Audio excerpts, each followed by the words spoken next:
Imagine the vast, endless desert of ancient Arabia, a place of scorching sun, shifting sands, and tribes who lived by the sword and by the word.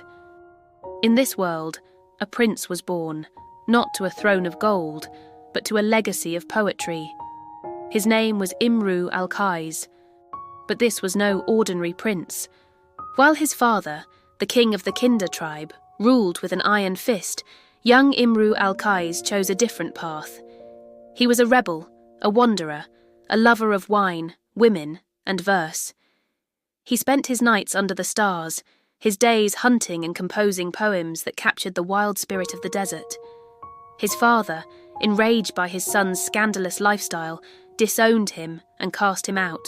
So Imru al-Qays became the wandering king, roaming from tribe to tribe with a band of fellow outcasts. His poetry flowed like a river through the arid landscape, verses of lost love, of lonely nights spent watching the constellations, of vivid descriptions of his horse, his hunts, and the storms that swept across the dunes. He wasn't just writing poetry, he was living it. His words were raw, honest, and filled with a passion that resonated with the soul of every Bedouin who heard them. Then, tragedy struck. News reached him that his father had been assassinated by a rival tribe. The carefree poet was gone. In his place stood a son sworn to vengeance. The famous story goes that upon hearing the news he declared, "My father left me to my own devices when I was young. But now that I am old, he has burdened me with his blood. Today is for drinking, tomorrow for serious matters." And serious matters they were. The wandering king now became the avenger. He forged alliances, rallied tribes, and embarked on a relentless quest to avenge his father's death. His life transformed into a saga of battles, betrayals, and desperate journeys. He fought bravely, but the odds were stacked against him. His allies deserted him, his enemies closed in, and he was forced into exile once more. His quest for help led him on a perilous journey far from his desert home, all the way to the grand city of Constantinople, to the court of the Byzantine Emperor Justinian. Here, the desert prince, clad in his worn clothes, stood before one of the most powerful rulers in the world. He pleaded for an army to help him reclaim his father's kingdom. Impressed by his courage and eloquence, the emperor agreed. For a moment, it seemed like fortune had finally smiled upon Imru al-Qays, but legends often have a darker twist. One story tells of a poisoned robe, a robe of Nessus, sent by the emperor himself, perhaps due to a court intrigue or a rumoured affair between the poet and a Byzantine princess.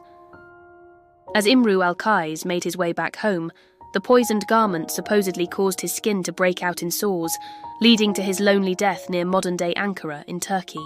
He earned his final tragic nickname, the Man of the Ulcers. While his quest for vengeance ended in failure, his quest for immortality was a resounding success. His magnum opus, a breathtaking ode, became one of the 7 legendary mu'allaqat, or hanging poems. These were masterpieces of pre-Islamic poetry, so revered that tradition says they were embroidered in gold thread and hung on the walls of the Kaaba in Mecca for all to see. His poem begins with a powerful, emotional scene, stopping at the ruins of an old campsite, weeping over the memory of a lost love. It's a journey through grief, adventure, and the untamed beauty of the desert. He describes the night sky, his loyal steed, a thrilling hunt, and a powerful desert storm with such vividness that you can almost feel the wind and see the lightning. Imru al-Qays lived a life of dramatic highs and devastating lows. He was a prince who became a vagabond, a poet who became a warrior, and a man who sought a kingdom but found immortality in his words instead.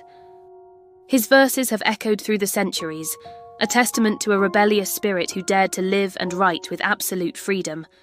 His voice, born from the heart of the desert, still speaks to us today, a timeless legend carved not in stone, but in the enduring power of poetry. Thank you for joining us on this journey into the past. If you enjoyed this story, don't forget to like, subscribe, and hit the notification bell for more tales from history. See you next time.